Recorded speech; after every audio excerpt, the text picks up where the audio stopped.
Donner la vie, c'est sans doute la plus belle chose au monde. Mais comment ceci se déroule-t-il?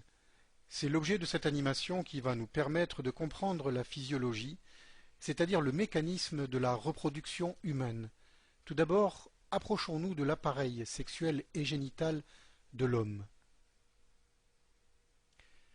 Les différentes couleurs nous indiquent les organes essentiels à cette reproduction.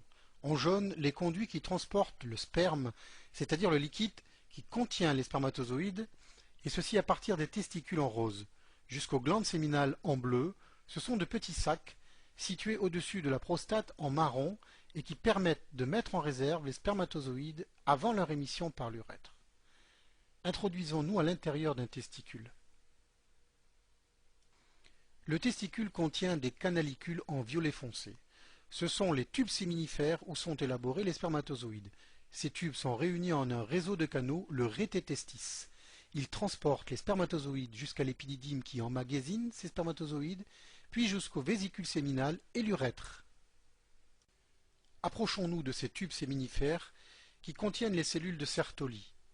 Elles assurent la spermatogenèse, c'est-à-dire la fabrication des spermatozoïdes. Pour pénétrer à l'intérieur d'un tube séminifère, nous allons le découper à l'aide d'une lame de verre. Nous découvrons les spermatozoïdes grossis des milliers de fois. Les voici, en attente, prêts à partir pour féconder l'ovule. Ils sont des millions.